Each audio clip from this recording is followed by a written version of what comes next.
नमस्कार दोस्तों, स्वागत है आपका स्टडी विद एम में। तो देखिए, आज आप सभी के लिए मैं लेकर आया हूं उत्तराखंड का नवीन इतिहास, जो कि लिखा हुआ है आपका डॉक्टर यशवंत सिंह कटौच जी ने। तो देखिए, कल मैं इसका पार्ट 1 लेकर आया था आप सभी लोगों के लिए। बहुत अच्छा रिस्पांस मिला इस वीडियो पे मेरे को सभी लोगों से। तो आज ये इसका पार्ट 2 लेकर आया हूँ और आज भी सबसे अच्छा रिस्पॉन्स चाहता हूँ कि आप बताइएगा ये वीडियो कैसी रही, इसको जारी करना चाहिए या नहीं करना चाहिए। तो ये सारी चीज़ें आप इस पर ज़रूर बताइएगा। बाकी जो लोग नए हैं उन लोगों से एक ही चीज़ कहना चाहता हूँ कि जिन लोगों ने अभी तक ये मेरा पार्ट 1 नहीं देखा है तो पार्ट 1 देख लीजिएगा। और इसी के साथ साथ उत्तराखंड के नए क्वेश्चन भी चलाए गए हैं, तो आप उसका प्लेलिस्ट भी देख सकते हैं। उत्तराखंड न्यू क्वेश्चंस करके वो भी बनाया, तो वो भी आप लोग देख सकते हैं। कुल मिला के देखिए 746 जो पोस्ट हैं आपकी कनिष्ठ सहायक। तो स्टडी विद एम का पूरा एफर्ट इसी में है कि आप सभी लोगों को ये जो 746 पोस्टें हैं तो उसकी तैयारी कराई जाए। वो भी फ्री ऑफ कॉस्ट, कोई भी चार्ज नहीं लिया जा रहा है। कुछ दिनों बाद ही आपका यहाँ पे मॉक टेस्ट स्टार्ट होने वाले हैं आपके YouTube channel study with M पे, तो उसके लिए भी कोई चार्ज नहीं लिया जा रहा है और बिल्कुल फ्री ऑफ कॉस्ट कराया जा रहा है। बस आप सभी लोगों से एक ही रिक्वेस्ट है कि जिन लोगों ने अभी तक हमारे यूट्यूब चैनल को सब्सक्राइब नहीं किया हुआ है तो वे लोग जरूर सब्सक्राइब कर लीजिएगा। अगर आप सभी लोगों को वीडियो पसंद आती है तो लाइक, कमेंट एंड शेयर जरूर करिएगा आप सभी लोग। आपसे बस हम इतना ही चाहते हैं, कोई आपसे ना ही पैसा ले रहे हैं और ना ही आपसे कुछ चीज़ करने के लिए कर रहे हैं। तो अगर हम आपके लिए इतना कुछ कर रहे हैं तो आप लोग इतना तो कर सकते हैं कि स्टडी विद एम के लिए कि आप हमारे चैनल को सब्सक्राइब करके लाइक, कमेंट, शेयर कर सकते हैं। ठीक है, तो देखिए ज़्यादा टाइम वेस्ट ना करते हुए पढ़ते हैं हम आज के सीरीज़ की ओर को। तो देखिए, जैसे कि मैंने बताया जो पार्ट 2 है, ये मैं जो भी सीरीज़ करा रहा हूँ ये वन लाइनर, ये यशवंत सिंह कटौच जी हैं, इनकी पुस्तक है आपका उत्तराखंड का नवीन इतिहास।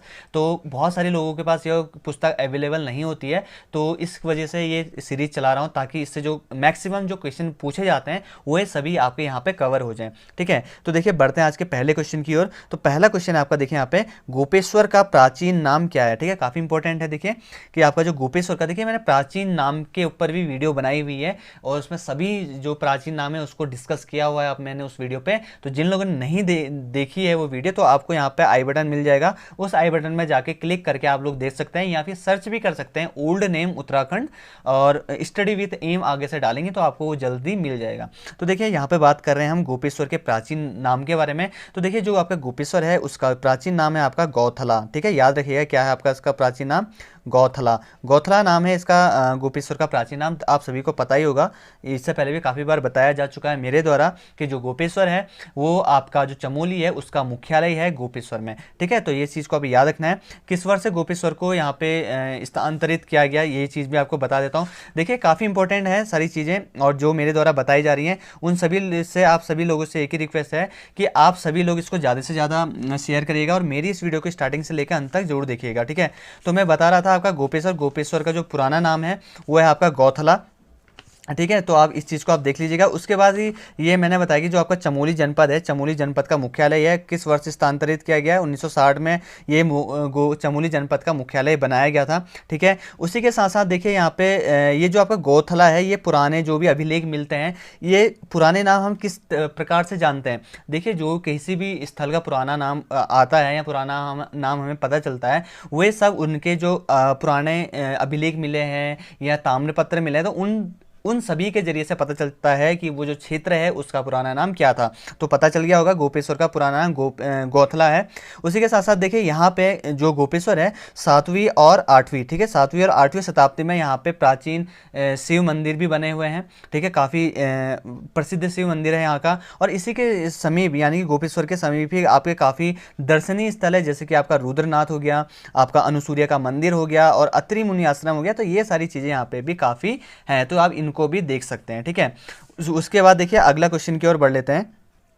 अगला क्वेश्चन आपका देखिए यहाँ पे, अल्मोड़ा जनपद में 12 मंडल का बिनसर मंदिर किसके द्वारा बनाया गया था। ठीक है, काफी इंपॉर्टेंट है। और देखिए यहाँ पे हो सकता है कि कहीं आपको कुछ और मिले, इसका आंसर कहीं पे कुछ और भी हो सकता है और कहीं कहीं पर देखिए होता क्या है कि सब इतिहासकारों का मानना अलग अलग होता है। यहाँ पे जो मैं पढ़ा रहा हूँ ये पढ़ा रहा हूँ आपको डॉक्टर यशवंत सिंह कटौच जी की बुक से, और यहाँ पे जो मिल रहा है इनके द्वारा जो लिखा गया है अपनी पुस्तक में, उसी के द्वारा मैं आपको समझा रहा हूँ। यहाँ पे अब अगला क्वेश्चन है आपका, यहाँ पे देखिए अल्मोड़ा जनपद का 12 मंडल का बिनसर मंदिर किसके द्वारा बनाया गया था। ठीक है, तो ये बनाया गया था आपका राजा कल्याण चंद्र के द्वारा। ठीक है, राजा कल्याण चंद्र, ठीक है, याद रखिएगा राजा कल्याण चंद्र की बात कर रहा हूँ मैं, बालो कल्याण चंद्र की बात बिल्कुल भी नहीं कर रहा हूँ, ठीक है। तो आप बहुत सारे बच्चे इसी पे कंफ्यूज हो जाते हैं। यहाँ पे देखिए दो चीजें हैं, ठीक है, राजा कल्याण चंद्र जिसको कल्याण चंद्र द्वितीय भी कहा जाता है, और एक है आपका बालो कल्याण चंद्र जो कि भीष्म चंद्र का गोद लिया हुआ पुत्र था, ठीक है। तो आपको ये कंफ्यूज ना हो तो इसको मैं एक बार आपको अच्छे से बता देता हूँ ताकि आपको इनमें आप कंफ्यूजन बिल्कुल मत करिएगा, ठीक है। देखिए सबसे पहले मैंने कल भी बताया था आपको थोहर चंद्र के बारे में, ठीक है। एक बार थोहर चंद्र के बारे में यहाँ पे इसको डिवाइड कर लेता हूँ ताकि आपको जो भीष्म चंद्र है उनके बारे में कंफ्यूजन दूर हो जाए, ठीक है। और उसी के साथ सॉरी जो कल्याण चंद्र है उसके बारे में जो कंफ्यूजन है वो दूर हो जाए, और दूसरा यहाँ पे लिख देता हूँ मैं भीष्म चंद्र, ठीक है। देखिए जो थोहर चंद्र है तो कुछ मैंने कल बताया था, कुछ इतिहासकार थोहर चंद्र को ही चंद्रवंश का संस्थापक मानते हैं, लेकिन कुछ बहुत सारे ऐसे इतिहासकार भी हैं जो सोमचंद्र को आपका चंद्रवंश का इस संस्थापक मानते हैं, ठीक है। तो देखिए जो थोहर चंद्र है, थोहर चंद्र के ही बाद यानी कि थोहर चंद्र का उत्तराधिकारी जो बना था वो बना था आपका कल्याण चंद्र, यहाँ पे इसको आप कह सकते हैं कल्याण चंद्र द्वितीय, ठीक है। कल्याण चंद्र है, कल्याण चंद्र द्वितीय भी कहा जा सकता है इसको, ठीक है। तो इसको आप यहाँ पे पता चल गया होगा आपको। उसी के साथ अगर मैं भीष्म चंद्र की बात करूं तो देखिए भीष्म चंद्र क्या था, इनकी निसंतान थे, इनकी कोई संतान थी नहीं, तो इनका गोद लिया हुआ पुत्र था आपका बालो कल्याण चंद्र, ठीक है। आप समझ में आ गया होगा आपको कि कल्याण चंद्र और बालो कल्याण चंद्र में क्या क्या अंतर है, ठीक है। तो इन चीजों को आप याद रख लीजिएगा। कल्याण चंद्र द्वितीय अलग चीज है जो कि आपका थोहर चंद्र का उत्तराधिकारी था, बालो कल्याण चंद्र अलग है जो कि आपका भीष्म चंद्र का गोद लिया हुआ पुत्र था, ठीक है। तो ये सारी चीजें आपको समझ में आ रही होंगी। तो देखिए आपको समझ में आ रही तो आप हमारी वीडियोस को लाइक एंड शेयर जरूर करिएगा, ठीक है ना। तो बात कर रहे थे हम बालो कल्याण कल्याण चंद्र के बारे में, कल्याण चंद्र द्वितीय के बारे में। तो इन्हीं के द्वारा क्या हुआ था कि अल्मोड़ा जनपद में जो 12 मंडल का बिनसर मंदिर है इन्हीं के द्वारा बनाया गया था, ठीक है। इसका बिनसर जो महादेव मंदिर है, देखिए हिंदू जो परंपराएं उनका सबसे प्रसिद्ध मंदिर माना जाता है जो कि रानीखेत से लगभग 20 किलोमीटर की दूरी पर स्थित है, ठीक है। इसी के पास एक छोटी नदी भी बहती है जिसको वहाँ पे स्थानीय भाषा में कौन सी नदी कहते हैं, कुंज नदी, ठीक है। ये छोटे छोटे पॉइंट है, आप इसको नोट भी कर सकते हैं, नोट डाउन कर सकते हैं। अगर ये जो बिनसर मंदिर है इसकी समुद्र तल से ऊंचाई ज्ञात करें तो इसकी ऊंचाई है 2480 मीटर, ठीक है। तो ये सारी चीजें आप इसको देख लीजिएगा, इसको आप नोट डाउन कर सकते हैं जिन लोगों को नहीं पता है। अगला क्वेश्चन की ओर बढ़े थे। देखिए अगला क्वेश्चन आपका यहाँ पे, कार्तिकेयपुर राजाओं का प्रसिद्ध दुर्ग किस पहाड़ी पर स्थित है, ठीक है। काफी इंपॉर्टेंट है कार्तिकेयपुर राजवंश, इसके बारे में भी इसमें आज मैं आप सभी को बहुत सारी डिटेल बताऊंगा कार्तिकेयपुर राजवंश के, कत्यूरी राजवंश के बारे में, और इनके बारे में पूरी डिटेल। आज का जो टॉपिक बना हुआ था वो कत्यूरी राजवंश के ही उससे बना हुआ था, और इस पर अधिकतर क्वेश्चन ही कत्यूरी राजवंश है, ताकि आपको जो भी यूके ट्रिपल एस से पूछता है, अब वो यूके ट्रिपल एस से बहुत नए नए क्वेश्चन पूछता है, आप सभी को पता ही होगा। और लगभग 40 क्वेश्चनों में से 3 से 4 क्वेश्चन ऐसे क्वेश्चन मिल जाते हैं आप सभी लोगों को जो आपने कभी मतलब पढ़े तो होते हैं, बिल्कुल अलग नए तरीके से पूछ लेता, पता ही नहीं चलता। आपने देखा होगा मौला राम के बारे में सबने पढ़ा हुआ था, लेकिन एक ऐसा अलग क्वेश्चन पूछा कि मौला राम के वंशज किस जाति से संबंधित है, तो सबका दिमाग घूम गया था वहाँ पे, और काफ़ी वायरल भी हुआ था वो क्वेश्चन। तो देखिए इसी तरीके से मैं नहीं चाहता कि कोई भी बच्चा यहाँ पे अटके, अगर आप वाकई में मेहनत करते हो तो आपको उसका फल जरूर मिलना चाहिए। तो यही हमारी एक उद्देश्य है स्टडी विद एम का। तो हम बात कर रहे थे आपका कार्तिकेयपुर राजाओं का प्रसिद्ध दुर्ग किस पहाड़ी पर स्थित है, ठीक है। तो उस पहाड़ी का नाम है आपका क्या, रणचूला कोट, रणचूला कोट, ठीक है। इसको याद रख लीजिएगा। जो आपका कत्यूरी राजा थे उनका जो प्रसिद्ध दुर्ग था वो किस पहाड़ी पे स्थित था, रणचूला कोट पे था, ठीक है। अब बात कर लेते हैं कत्यूरी राजवंश के बारे में, क्योंकि देखिए कत्यूरी राजवंश कार्तिकेयपुर राजवंश से ही संबंधित है, ये कोई ज़्यादा डिफरेंस नहीं है इसमें। तो देखिए जो आपका कत्यूरी राजवंश था, जो कत्यूरी वंश था उसकी जो प्रारंभिक राजधानी थी वो क्या थी आपकी, कार्तिकेयपुर, ठीक है। कार्तिकेयपुर थी जो कि किसके पास में स्थित थी, वो थी आपकी जोशीमठ के पास में स्थित थी, ठीक है। जो कत्यूर वंश था उनके प्रारंभिक राजधानी कार्तिकेयपुर थी, और उसकी जो कहाँ पे स्थित था आपका जोशीमठ में स्थित था। इसी वजह से आपका कार्तिकेयपुर राजवंश के ही तरह आगे बढ़ के इसका नाम क्या पड़ गया, कत्यूर वंश से पड़ गया। कत्यूर शब्द का वहाँ से उद्भव हुआ और कत्यूर वंश से पड़ गया। देखिए उसका जोशीमठ से इन्होंने अपनी राजधानी स्थानांतरित कर दी गई थी, और इनकी जो राजधानी थी वो स्थानांतरित होकर आपका कार्तिकेयपुर की जो राजधानी वहाँ से स्थानांतरित करी, वो कहाँ पे स्थानांतरित करी थी, वो फिर करी थी इन्होंने बैजनाथ में, ठीक है। बैजनाथ में इन्होंने अपनी दूसरी राजधानी बनाई थी, ठीक है। उसके बाद देखिए जो बैजनाथ में कत्यूरी वंश की जो राजधानी थी वो किसके द्वारा स्थानांतरित कर गई थी, वो गिरी गई थी आपकी नरसिंह देव के द्वारा। ठीक है, पूछा जा सकता है आपका ये क्वेश्चन भी पूछा जा सकता है कि जो आपका कत्यूरी राजवंश है उनके द्वारा कार्तिकेयपुर से बैजनाथ जो राजधानी स्थानांतरित करी गई वो किसके द्वारा करी गई थी। ठीक है, वो करी गई थी आपकी किसके द्वारा, नरसिंह देव के द्वारा, नरसिंह देव। ठीक है, इसको याद रख लीजिएगा आप, नरसिंह देव द्वारा स्थानांतरित करी गई थी राजधानी। ठीक है, तो ये सारी चीज़ें हैं, आपको ये चीज़ें पता होनी चाहिए। ये मैंने बता दिया आपको कत्यूरी राजवंश, कार्तिकेयपुर राजवंश के बारे में। आगे भी बहुत सारी चीज़ें हैं, अगर मैं अभी कत्यूरी राजवंश के ही बारे में पूरा बताने लग जाऊंगा तो वीडियो बहुत ज़्यादा लंबी हो जाएगी, क्योंकि इसमें मैंने ऑलरेडी 25 से 26 सवाल रखे हुए हैं, वन लाइनर रखे हुए हैं, जिसमें ऑलरेडी मेरे को बहुत सारा समझाना है आपको। तो धीरे धीरे कवर हो जाएगा आपका कत्यूरी राजवंश इन्हीं वन लाइनरों में। ठीक है, तो ये आप याद रख लीजिए। अगला क्वेश्चन की ओर बढ़ लेते। देखिए हमारा आज का अगला क्वेश्चन आपका यहाँ पे, द्वाराहाट में गुजर देवाल को छोड़कर सभी देवाल किस शैली में निर्मित हैं। ठीक, काफ़ी इंपॉर्टेंट है और पूछा भी जा सकता है यूके SSC के द्वारा कि आपका जो गुजर देवाल मंदिर है उसको छोड़कर जो जितने भी देवाल हैं वो किस शैली में निर्मित है। तो ये जो है वो है आपका भारतीय शिखर शैली। ठीक है, कौन सी शैली में है, भारतीय शिखर शैली। ठीक है, तो इस चीज़ को आप याद रख लीजिएगा, जो भारतीय शिखर शैली है वो सारे देवाल वहीं पे स्थित हैं। लगभग 30 से अधिक जो देवाल हैं आपका द्वाराहाट में, तो वहाँ पे आपका जो गुजर देवाल को छोड़कर सभी जो देवाल बने हुए हैं वो किस शैली में बने हुए हैं, वो है आपके भारतीय शिखर शैली में। ठीक है, अब बात करते हैं द्वाराहाट के बारे में। देखिए द्वाराहाट आपका अल्मोड़ा मुख्यालय का ही एक पार्ट है, अल्मोड़ा जनपद के ही अंतर्गत आता है आपका द्वाराहाट, और वहीं से आपका देखिए बद्री केदार को जाने वाला मार्ग है। और यहाँ पे जो यह स्थल है जो आपका द्वाराहाट है वो कत्यूरी की पाली पछाव की राजधानी भी रहा है। ठीक है, कत्यूरी की जो वहाँ पे पाली पछाव है उसकी शाखा की क्या रहा हुआ है, राजधानी रहा हुआ है द्वाराहाट। ठीक है, और यहीं पे देखिए आपका मैंने जैसे कि आपको बताया कि यहाँ पे लगभग कितने देवाल हैं, 30 के आसपास यहाँ पे देवाल मिल जाते हैं, जिसमें गुजर देवाल भी उनमें से ही एक है। और यहाँ पे आपका जो द्वाराहाट है वहीं पे आपका श्यालदे बिखौती का मेला भी लगता है। किस मंदिर पे लगता है ये बताइए, मंदिर का नाम अगर आपको पता हो तो कमेंट करिएगा, वैसे मैं बता देता हूँ। वो मंदिर का नाम है आपका शीतला देवी मंदिर। ठीक है, शीतला देवी मंदिर, शीतला देवी मंदिर पे ही आपका श्यालदे बिखौती का मेला भी लगता है। ठीक है, तो ये सारी चीज़ें आपको पता होनी चाहिए। ठीक है, अगला क्वेश्चन की ओर बढ़े थे। देखिए अगला क्वेश्चन आपका यहाँ पे, स्थानीय पुराण केदारखंड की रचना किस काल में हुई थी। ठीक है, तो केदारखंड की जो रचना है ये इसके बारे में पूछा जा सकता है कि किस काल में हुई थी। तो ये हुई थी आपकी 15वीं शताब्दी में। ठीक है, किस शताब्दी में हुई थी, 15वीं शताब्दी। ठीक है, 15वीं शताब्दी में हुई थी आपकी केदारखंड की रचना। ठीक है, तो ये आपको याद होना चाहिए। अगला क्वेश्चन की ओर बढ़े थे। देखिए अगला क्वेश्चन आपका यहाँ पे, विशाल खंडों व चट्टानों पर बने उखल आकार के उथले गोले गड्ढों को पुरातत्व विज्ञान में क्या कहा जाता है। ठीक है, काफ़ी इंपॉर्टेंट है, बहुत सारे लोगों को पता होगा कि इन जो उथले हैं इनको क्या कहा जाता है, जो उखल के टाइप के होते हैं। देखिए अगर मेरे को इसकी पिक्चर्स मिलेगी, मैं आपको पिक्चर्स लगा के दे दूंगा यहाँ पे, ताकि आपको जल्द से जल्द समझ में आएगा, अच्छे तरीके से समझ में आएगा। बाकी देखिए यहाँ पे जो मैं बता रहा हूँ आपको, जो विशाल शिलाखंड होते थे, शिलाखंड यहाँ पत्थर हो सकता है, वो पत्थर की शिला हो सकती है, या फिर चट्टान है, या फिर उखल के आकार में आपने ओखली देखी होगी घर पे, जो पुराने मकान है उनके आंगन पे क्या बनी होती थी, ओखली बनी होती थी, जिसमें धान रख के यहाँ पे कूटा जाता था और चावल अलग किया जाता था। तो ये सारी चीज़ें हैं। और दीपावली के टाइम पे वहाँ पे क्या होते हैं, अलग अलग जो भी अनाज है उनको भून के उससे ओखल में कूटा जाता था। तो ये जो है इनके उथले गड्ढों को पुरातत्व विज्ञान में क्या कहा गया है। ठीक है, तो क्या कहा गया है इनको, तो ये कहा गया आपका कप मार्क। ठीक है, याद रख लीजिए क्या कहा गया है इसको, कप मार्क्स। ठीक है, देखिए जो कप मार्क्स होते हैं ये होते हैं क्या, इनके बारे में भी देख लीजिए आप। देखिए जो कप मार्क्स होते हैं या तो ये प्राकृतिक चट्टान होगी, शिलाखंड हो गए या शिलापट्ट हो गए, तो उसमें विभिन्न प्रकार के जो धसाव होता है। ठीक है, यानी कि अगर मान लीजिए ये आपकी चट्टान है, मैं आपको बना के दिखा देता हूँ। देखिए ये मान लीजिए आपकी चट्टान है, तो इस चट्टान में देखिए ये मैं आपको बता रहा हूँ इस टाइप से होगा।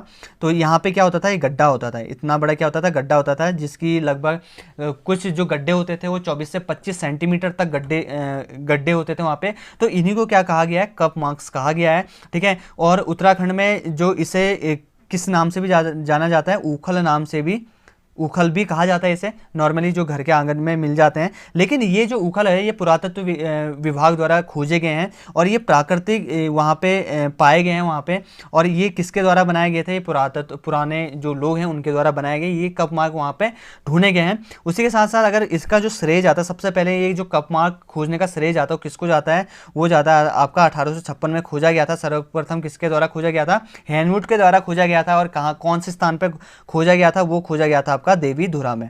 ठीक है, देवीधुरा के पास ही में ये जो आपका कप मार्क हैं ये इनको खोजा गया था, किसके द्वारा, हेनवुड के द्वारा खोजा गया था। तो और उसी के बाद हेनवुड ने तो खोजा आपका 1856 में, और उसके बाद किसके द्वारा खोजे गए थे ये, वो खोजे गए थे आपका 1877 में। रिवेट कार्नर हैं आपके, उन्होंने द्वारा हार्ट में खोजे गए थे कप मार्क से। तो कप मार्क का आपका बहुत अधिक महत्व है। ठीक है, तो इसका अगर पिक्चर्स होगी, यहाँ पे पिक्चर्स भी लगा दूंगा तो आप लोग देख लीजिएगा। तो देखिए अगला क्वेश्चन आपका यहाँ पे, उत्तर भारत में 6ठी शताब्दी ईस्वी पूर्व का काल किस नाम से प्रसिद्ध है। तो देखिए यह काल किस नाम से प्रसिद्ध है, आपका महाजनपद काल। ठीक है, इसको आप याद रख, जनपद काल। ठीक है, महाजनपद काल के नाम से प्रसिद्ध है आपका उत्तर भारत का 6वीं ईस्वी पूर्व का काल। ठीक है, तो इस नाम से जाना जाता है, महाजनपद काल के नाम से जाना जाता है। बात कर लेते हैं महाजनपद काल के बारे में। तो देखिए ये जो महाजनपद काल है, जैसे कि मैंने आपको बताया, ये 6वीं सदी के ईसा पूर्व का काल माना जाता है, जब उत्तर वैदिक काल खत्म होता है। ठीक है, जब उत्तर वैदिक काल क्या हो जाता है, खत्म हो जाता है, उसके बाद ही किस काल का प्रारंभ होता है, महाजनपद काल का। ठीक है, ये मान्यता है, लिखा हुआ है कि जब उत्तर वैदिक काल समाप्त हुआ तो उसी के बाद किस काल का प्रारंभ हुआ, महाजनपद काल का प्रारंभ हुआ। और देखिए जो बौद्ध धर्म है, जो इसकी जानकारी है, यानी कि जो महाजनपदों की जानकारी है वो कहाँ से भी मिलती है, वो बौद्ध धर्म के जो ग्रंथ है, कौन सा ग्रंथ है, अंगत्यूर के जो अंगत्यूर ग्रंथ है उससे भी महाजनपद है उनकी जानकारी भी मिल जाती है। टोटल 16 महाजनपदों की वहाँ पे जानकारी मिल जाती है आपको, किस पे द्वारा, बौद्ध धर्म के अंगत्यूर निकाय के द्वारा। ठीक है, तो ये सारी चीज़ें आपको पता होनी चाहिए। तो देखिए यहाँ पे अगला क्वेश्चन है आपका, देहरादून जनपद में अंबाड़ी ग्राम से भद्रमित्र की जो मृदा युक्त यानी मृदा मुद्रा प्राप्त हुई है उसकी लिपि किस काल की बताई गई है। ठीक है, यहाँ पे मृदा मुद्रा का मतलब है आपकी मिट्टी की मुद्रा। ठीक है, मिट्टी की मुद्रा जो प्राप्त हुई है वो उसकी लिपि किस काल की बताई गई है। ठीक है, जो लिपि है आपकी वो शुंगकालीन है। ठीक है, इसका आंसर क्या होगा, शुंगकालीन। ठीक है, शुंगकालीन होगा। ठीक है, शुंगकालीन इसकी जो लिपि है वो किस कालीन है, शुंगकालीन है। अगर शुंग वंश की बात करें तो देखिए जो शुंगकालीन है वो शुंग वंश से संबंधित है। शुंग वंश की स्थापना की बात करें तो देखिए जो शुंग वंश है उसका जो शासन माना जाता है वो 187 से लेकर 75 ईस्वी पूर्व तक माना जाता है। और शुंग वंश की जो स्थापना करी गई थी वो पुष्यमित्र शुंग के द्वारा करी गई थी। और पुष्यमित्र ही शुंग वंश के क्या थे, प्रथम शासक थे।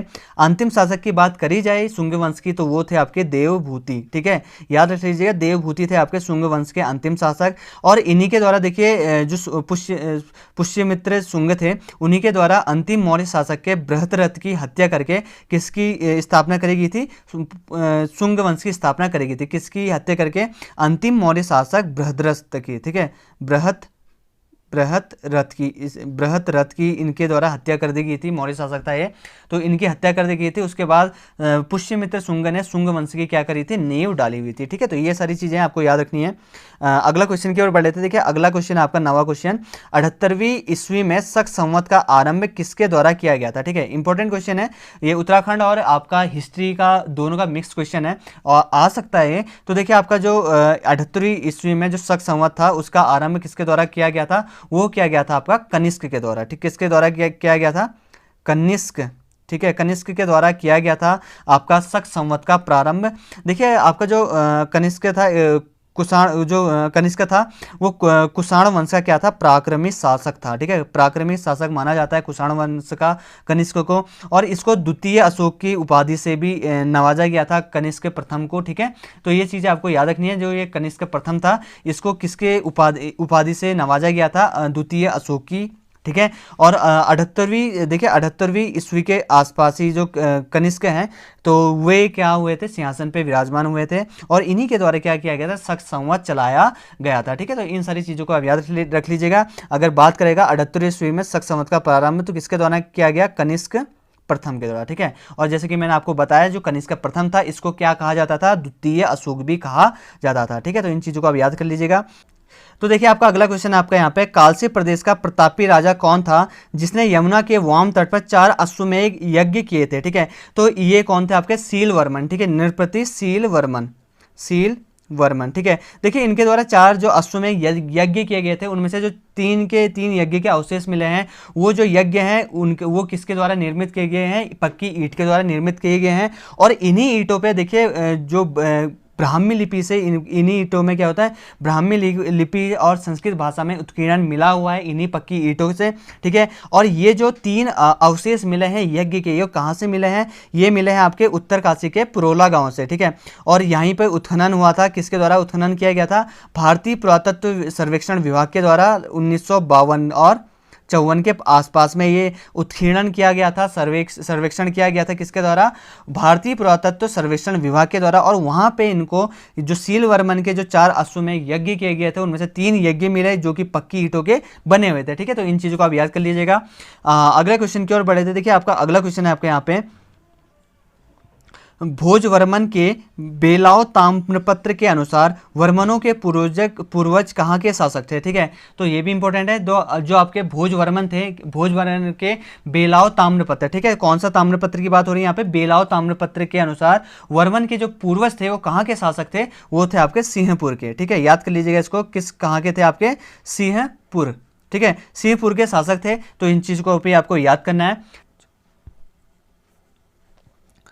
तो देखिए आपका अगला क्वेश्चन आपका यहाँ पे, ब्रह्मपुर नरेश सोमवंशी किस राजवंश के थे, ठीक है। जो ब्रह्मपुर नरेश थे सोमवंशी किस राजवंश के थे, वे थे आपके पौरव राजवंश के, ठीक है। कौन से वंश के थे, पौरव राजवंश, ठीक है। पौरव राजवंश के थे आपके ब्रह्मपुर नरेश सोमवंशी, ठीक है, ये आपके पौरव राजवंश के थे। बात कर लेते हैं पौरव राजवंश के बारे में। तो देखिए जो आपका पौरव राजवंश था उसका विस्तार आपका गंगा घाटी से लेके घाघरा नदी तक था, यहाँ पे इनका विस्तार इतना माना जाता है।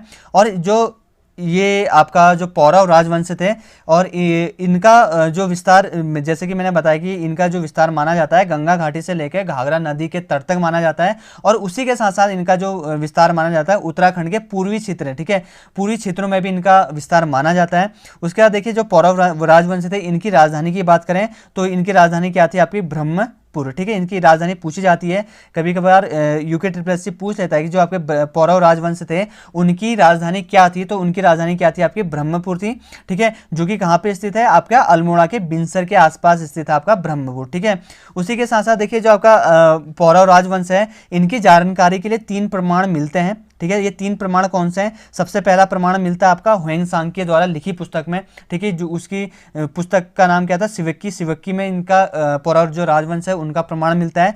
दूसरा जो प्रमाण मिलता है आपका पौरव राजवंश का वो मिलता है आपका तालेश्वर ताम्रपत्र में, ठीक है, तालेश्वर ताम्रपत्र में भी इनका जो प्रमाण है वो देखने को मिलता है। इसमें से देखिए जो ये तालेश्वर ताम्रपत्र हैं इसमें आपके पौरवों के 5 जो शासक हैं उनकी जानकारी भी मिलती है। और अभी बात जो मैं कर रहा था आपका तालेश्वर ताम्रपत्र, ये जो तालेश्वर ताम्रपत्र है ये कहाँ से मिला, ये भी मिला था आपका अल्मोड़ा से मिला था आपका तालेश्वर का ताम्रपत्र, ठीक है। उसी के साथ साथ देखिए ये जो तालेश्वर ताम्रपत्र के बारे में बता देता हूँ। तालेश्वर काफ़ी इंपॉर्टेंट है क्योंकि जिसके बारे में बता रहा हूँ काफ़ी इंपॉर्टेंट है। आपका तालेश्वर ताम्रपत्र के बारे में 1-2 बार पूछा भी गया है। तो देखिए जो मैं आपका तालेश्वर ताम्रपत्र बता रहा हूँ तो ये आपका अल्मोड़ा से प्राप्त हुआ था और ये किस लिपि में लिखा हुआ है, ब्राह्मी लिपि में है। और किस भाषा में है, ये आपका संस्कृत भाषा में, ठीक है। तो जैसे कि मैंने बताया आपको जो आपका पौरव राजवंश था उसका जो प्रथम जानकारी या प्रथम प्रमाण मिलता है वो तो मिलता है आपका ह्वेंसांग द्वारा जो लिखी पुस्तक थी शिवक्की, उसमें मिलता है। दूसरा आपका तालेश्वर ताम्रपत्र मिलता है जो कि मैंने बताया कि अल्मोड़ा में से प्राप्त हुआ था, ब्राह्मी लिपि में है और संस्कृत भाषा में मिलता है, ठीक है। और यहीं से आपका जो ये तालेश्वर ताम्रपत्र है इसी का एक और पॉइंट है कि यहाँ से 5 पौरव शासकों की जानकारी मिलती है जिसमें आपका है आपका विष्णुवर्मन, दूसरा आपका वृषवर्मन, तीसरा आपका देखिए अग्निवर्मन और चौथा आपका देखिए द्वितीयवर्मन और 5वां आपका विष्णुवर्मन द्वितीय, ठीक है। तो इन 5 जो पौरव राजवंश हैं इनमें 5 जो राजा हुए उनकी जानकारी मिलती है। और तीसरा देखिए जो तीसरा प्रमाण मिलता है आपका ये पौरव राजवंश की पौरव राजवंश का, वो मिलता है आपका बांस या खीड़ा का मधुवन अभिलेख। ठीक है, खीड़ा, इसको खीड़ा भी कह सकते हैं या बांस भी कहा जाता है। बांस या खीड़ा का मधुवन अभिलेख के द्वारा मिलता है आपका पौरव राजवंश के जानकारी। ठीक है, ये 3 प्रमाण बताए मैंने, 3 जो जानकारी बताए, जो 3 प्रमाण मिलते हैं। सबसे पहले आपका ह्वेंसांग द्वारा लिखी पुस्तक, दूसरा तालेश्वर ताम्रपत्र और तीसरा आपका बांस खीड़ा का मधुवन अभिलेख। ठीक है, तो ये सारी चीजें आपको पता होनी चाहिए। अगला क्वेश्चन की ओर बढ़ लेते हैं। देखिए आपका अगला क्वेश्चन आपका यहाँ पे, चांदपुर को राजधानी बनाकर गढ़वाल राजवंश की स्थापना किसके द्वारा करेगी थी। ठीक है, तो ये करेगी थी पवार जो राजवंश था उसके शासक कनक पाल के द्वारा, पवार। ठीक है, तो पंवार जो राजवंश था उसके संस्थापक किसको माना जाता है, कनकपाल को ही माना जाता है। ठीक है, और इसकी जो चांदपुर में जो कनकपाल था, इसका उदय देखिए कार्तिकेयपुर राजवंश की स्थापना से लगभग कितने वर्ष के उपरांत हुआ था, 188 वर्ष के उपरांत हुआ था। ठीक है, तो इस चीज को भी आप याद रख लीजिएगा। ठीक है, काफी इंपॉर्टेंट है आपका पंवार, जो कि आपका गढ़वाल में जिसने आपका शासन किया था आपका पंवार राजवंश के। ठीक है, तो देखिए आपका अगला क्वेश्चन है आपका, राज तरंगिणी में किसके द्वारा स्त्री राज्य में नरसिंह मंदिर बनाने का वर्णन मिलता है। ठीक है, ये किसके द्वारा मिलता है, ये मिलता है आपका ललितादित्य के द्वारा। ठीक है, ललितादित्य के द्वारा बनाया गया था आपका। ठीक है, नरसिंह स्त्री राज्य में इस नरसिंह मंदिर। तो सबसे पहले बात करना चाहूंगा मैं इसमें, जो आपको बताना चाहूंगा वो है आपका स्वर्ण गोत्र देश, स्वर्ण गोत्र देश। ठीक है, स्वर्ण गोत्र देश, देखिए जो स्वर्ण गोत्र देश था वो ब्रह्मपुर जो राज्य था उसके उत्तर में स्थित था। ठीक है, और यह हर्षवर्धन के साम्राज्य से बाहर एक स्वतंत्र देश भी था। ठीक है, कौन, स्वर्ण गोत्र देश। और इसी स्वर्ण गोत्र देश को क्या कहा जाता था, आपका स्त्री राज्य देश भी कहा जाता था। ठीक है, स्त्री राज्य भी कहा जाता था आपका स्वर्ण गोत्र देश को, इसीलिए मैंने आपको स्वर्ण गोत्र देश बताया। एक बार फिर से सुन लीजिए, जो आपका स्वर्ण गोत्र देश था वो ब्रह्मपुर राज्य के उत्तर में स्थित था, जहां पर आपका हर्षवर्धन के साम्राज्य, जो आपका हर्षवर्धन थे उनके साम्राज्य के बाहर स्थित था आपका स्वर्ण गोत्र देश। ठीक है, और ये जो स्वर्ण गोत्र देश था इसी को आपका स्त्री राज्य भी कहा जाता था। ठीक है, और यहीं पे आपका क्या हुआ था, नरसिंह जो मंदिर है इसका बनाने का यहाँ पे विवरण मिलता है। ठीक है, और ये किसके द्वारा बनाया गया था, ये बनाया गया था आपका ललितादित्य के द्वारा। ठीक है, ललितादित्य के द्वारा बनाया था। और कुछ देखिए जो कुछ अभिलेख मिले हैं और या फिर कुछ लेखक हैं उनके अनुसार जो जोशीमठ है, जोशीमठ में जो नरसिंह जो देवता है उनकी मूर्ति का जो प्रतिष्ठापन है या ये प्रतिष्ठापित करेगी थी, वो किसके द्वारा करेगी थी, वो ललितादित्य के द्वारा ही प्रतिष्ठापन उसका किया गया था। ठीक है, ये कुछ लेखकों का मानना भी है। ठीक है, तो इस चीज को याद कर लीजिएगा। तो देखिए अगला क्वेश्चन है आपका यहाँ पे, मध्य हिमालय का प्रथम ऐतिहासिक राजवंश किसको माना जाता है। तो देखिए जो आपका मध्य हिमालय है उसका जो प्रथम ऐतिहासिक राजवंश है वो माना जाता है आपका कार्तिकेयपुर राजवंश को। किसको माना जाता है, आपका कार्तिकेयपुर राजवंश को माना जाता है। बात कर लेते हैं कि कार्तिकेयपुर राजवंश के बारे में। तो देखिए जैसे कि मैंने आपको बताया, जो कार्तिकेयपुर राजवंश है वो उत्तराखंड का प्रथम ऐतिहासिक राजवंश माना जाता है और 700 ईस्वी से लेकर 3 शताब्दियों तक इसको कहा जाता है कि कार्तिकेयपुर जो राजवंश है उसके मध्य में हिमालय में प्रथम बार राजनीतिक एकता की स्थापना करेगी थी इनके द्वारा, कार्तिकेयपुर राजवंश के द्वारा। और इसी के साथ साथ देखिए जो यह राजवंश है इनके जो अभिलेख मिले हैं, जिसमें आपका पांडुकेश्वर हो गया, कंडार हो गया, बागेश्वर हो गया, और इससे और भी जो अभिलेख है ये अभिलेख मिल चुके हैं आपके कार्तिकेयपुर राजवंश के, जिसमें को आपको बताया मैंने, सबसे पहला मिला आपका पांडुकेश्वर से, दूसरा आपका कंडार से, तो और तीसरा मिला आपका बागेश्वर से। ये जो है आपका अभिलेख प्राप्त हो चुके हैं इन जगहों से। उसी के साथ साथ देखिए अगर मैं कार्तिकेयपुर राजवंश के प्रतापी राजाओं की बात करूं तो उसमें सबसे पहला नाम आता है निम्बर का, उसके बाद आता है आपका ललित सूरदेव का, उसके बाद आता है आपका सलोड़ादित्य का, जिसने आपका तृतीय परिवार की स्थापना भी करी थी। देखिए जो आपका कत्यूरी राजवंश थे वो एक मंदिरों के कला निर्माण में काफी प्रसिद्ध थे और काफी मंदिर इनके द्वारा बनाए गए, जैसे कि आपका बद्रीनाथ मंदिर हो गया आपका, उसी के साथ साथ आपका जागेश्वर मंदिर हो गया। तो काफ़ी मंदिरों में इनकी रुचि थी और काफ़ी इनके द्वारा वास्तुकला का निर्माण किया गया था आपका कत्यूरी राजवंश के द्वारा। ठीक है, तो इन चीज़ों के बारे में याद कर लीजिएगा। तो देखिए आपका अगला क्वेश्चन है आपका यहाँ पे देखिए, एडविन टी एटकिंसन ने अपने हिमालय डिस्ट्रिक्ट्स में कार्तिकेयपुर के राजाओं के लिए सर्वप्रथम किस नाम का आभात प्रयोग किया था। यानी कि जो कार्तिकेयपुर राजा थे एटकिंसन के अनुसार उनको क्या कहा गया था, वो कहा गया था आपका कत्यूरी। ठीक है, कत्यूरी कहा गया था सर्वप्रथम इन्हीं के द्वारा, या फिर आयोग के द्वारा। ये क्वेश्चन अलग टाइप से भी पूछा जा सकता है कि सर्वप्रथम किसके द्वारा कार्तिकेयपुर राजाओं को कत्यूरी नाम दिया गया था, तो वो हो जाएगा आपका एडविन टी एटकिंसन के द्वारा। ठीक है, देखिए एटकिंसन के ही द्वारा सबसे पहले कत्यूरी शब्द का प्रयोग किया गया था, किसके लिए, कार्तिकेयपुर राजाओं के लिए। ठीक है, उसके बाद जैसे कि मैंने अभी ऊपर भी बताया कि जो आपका कत्यूरी राजवंश है वो आपका उत्तराखंड का प्रथम ऐतिहासिक राजवंश भी रहा है। ठीक है, तो देखिए आपका जो अगला क्वेश्चन है आपका यहाँ पे, कार्तिकेयपुर राजवंश में तृतीय परिवार का अंतिम शासक का क्या नाम था। ठीक है, तो देखिए जो इसका अंतिम शासक था उसका नाम था आपका सुभिक्ष राजदेव। ठीक है, तो देखिए कार्तिकेयपुर राजवंश के जो परिवार हैं उनके बारे में जान लेते हैं। देखिए जो सबसे पहला परिवार था उनके संस्थापक थे आपके बसंत देव। ठीक है, जो द्वितीय परिवार था देखिए उनके संस्थापक थे आपके निम्बर। ठीक है, और जो तृतीय परिवार था उनके जो आपका संस्थापक थे जिन्होंने सिलोड़ादित्य वंश की स्थापना करी, तो वो जो तृतीय परिवार के संस्थापक थे वो थे आपके सिलोड़ादित्य। ठीक है, और इस तृतीय परिवार का जो अंतिम शासक था वो था आपका सुभिक्ष राजदेव। ठीक है, तो इन चीज़ को याद कर लीजिएगा। और देखिए जो आपका सुभिक्ष राजदेव है और इनकी जो राजधानी है, इनकी राजधानी में जो नाम है वो ताम्र शासक सुभिक्षपुर के नाम से वर्णित मिलता है इनकी राजधानी का नाम। ठीक है, तो इन चीज़ों को आप याद कर लीजिएगा। तो देखिए आपका अगला क्वेश्चन आपके यहाँ पे, द्वाराहाट में 13वीं और 14वीं शताब्दी में कत्यूरी की कौन सी शाखा शासन करती थी। ठीक है, तो ये करती थी आपकी पाली पच्छाऊ जो शाखा है वो शासन करती थी। ठीक है, तो देखिए आपके द्वाराहाट में ही यहाँ पे सबसे ज़्यादा देवाल मिले हैं, 30 देवाल यहाँ पे मिले हैं, लेकिन 30 देवालों में से अधिकतर जो है क्षतिग्रस्त मिले हैं। किसके कारण, रोहिलों के आक्रमणों को, जब यहाँ पे कुमाऊं पे रोहिलों का आक्रमण हुआ था तो उस टाइम पे यहाँ पे ये जो देवाल है उनके द्वारा ध्वस्त कर दिए गए थे। ठीक है, इसमें देखिए जो देवाल है, अधिकतर जो देवाल है वो किस शैली में निर्मित है, वो है आपके शिखर शैली में निर्मित। ठीक है, किसको छोड़ के, गुजर देवाल मंदिर को, जो गुजर देवाल है उसको छोड़ के जो सभी देवाल हैं वो शिखर शैली में निर्मित है। ठीक है, तो इन चीज़ों को आप देख लीजिएगा। अगला क्वेश्चन आपका यहाँ पे देखिए, काली कुमाऊं में लोहाघाट के पास सुई राज्य की स्थापना किसके द्वारा की गई थी। ठीक है, किसके द्वारा हुई थी, तो देखिए ये जो काली कुमाऊं में है लोहाघाट के पास जो सुई है, अभी भी सुई है, उस टाइम पे सुई राज्य था, तो इसकी स्थापना किसके द्वारा हुई है, वो हुई है आपके ब्रह्म देव के द्वारा हुई है। ठीक है, तो याद कर लीजिए ब्रह्मदेव के द्वारा हुई है। और जो लोहाघाट है, लोहाघाट लगभग पिथौरागढ़ से 60 किलोमीटर की दूरी पे है। ठीक है, और यहाँ पे आपका लोहाघाट में आपका मायावती आश्रम हो गया, आपका एबिट माउंट हो गया, जहाँ पे मैंने आपको बताया भी था ये भूतिया जगह के नाम से जाना जाती है, यहाँ पे शूटिंग भी हुई है। उसी के साथ साथ लोहाघाट में आपका बाणासुर का किला भी मिलता है। बहुत बार पूछा जाता है कि बाणासुर का किला कहाँ पे स्थित है, तो वो बाणासुर का किला आपका लोहाघाट में स्थित है। ठीक है, तो इन चीज़ों को आप याद कर लीजिएगा। उसी के साथ साथ मैंने क्या था, मायावती आश्रम भी है यहाँ पे, जो कि आपके स्वामी विवेकानंद ने रामकृष्ण मठ की स्थापना की थी जहाँ पे। ठीक है, तो ये है आपका मायावती आश्रम, कहाँ पे, लोहाघाट में स्थित है। ठीक है, अगले क्वेश्चन की ओर पढ़ लेते हैं। देखिए अगला क्वेश्चन आपका देखिए, वर्तमान पिथौरागढ़ जनपद में अस्कोट ठकुराई के शासक क्या कहलाते थे। ठीक है, काफी इंपॉर्टेंट है आपका, जो वर्तमान में पिथौरागढ़ जो जनपद है उसके जो अस्कोट ठकुराई थे उसके शासक क्या कहलाते थे, वो कहलाते थे आपके रजबार। ठीक है, क्या कहलाते आपके रजबार कहलाए थे। अब बात करें थे पिथौरागढ़ जनपद के बारे में, जैसे कि मैं हर वीडियो में बताता हूं, तो पिथौरागढ़ जनपद को देखिए अल्मोड़ा से अलग करके 24 फरवरी 1960 को अलग से जनपद बनाया गया था। समुद्र तल से इस जो पिथौरागढ़ जनपद है उसकी ऊंचाई 1336 मीटर है। ठीक है, पूर्वी जिला माना जाता है उत्तराखंड राज्य का। इसी के साथ साथ यहाँ पे सिमलगढ़ का किला भी है, जो गोरखाओं द्वारा निर्मित किया गया था। अंग्रेजों ने इसको क्या नाम दिया था, लंदन फोर्ट भी कहा गया था।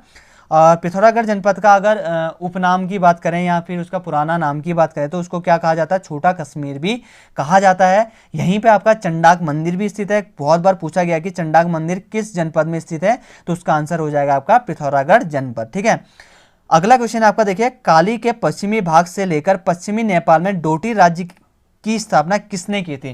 ठीक है, तो देखिए ये करेगी थी आपकी किसके द्वारा, निरंजन देव के द्वारा। ठीक है, निंजर देव के द्वारा। ठीक है, निंजर देव के द्वारा करेगी थी काली के पश्चिम भाग से लेकर पश्चिमी नेपाल में डोटी राज्य की स्थापना। ठीक है, तो ये सारी चीजें आपको याद करनी है। अगला क्वेश्चन आपका देखिए, और इस वीडियो का लास्ट क्वेश्चन है, पवार वंश में प्रथम तथा 24वें दोनों राजाओं को क्या कहा जाता था। ठीक है, जो पवार वंश के जो प्रथम राजा थे और 24वें राजा थे, इनको क्या कहा जाता था, इनको कहा जाता था आपका स्वर्णपाल। ठीक है। बहुत बार आयोग ये भी पूछा जा सकता है आयोग के द्वारा कि स्वर्णपाल किनको कहा जाता था, पवार वंश के प्रथम शासक को, अगला ऑप्शन हो सकता है पवार वंश के 24वें राजा को, या फिर दोनों शासक को। तो याद रख लीजिएगा, पवार वंश के प्रथम और पवार वंश के जो 24वें राजा थे उनको आपका यहाँ पे क्या कहा जाता था, स्वर्णपाल कहा जाता था। ठीक है। बात करें पवार वंश के बारे में, देखिए जो पवार वंश है इसकी स्थापना कनकपाल ने की थी 888 ईस्वी के आसपास में। ठीक है। देखिए जो पवार वंश था उनका जो मूल स्थान था वो था आपका मालवा। ठीक है। मालवा इनका जो मूल स्थान था वो मालवा था।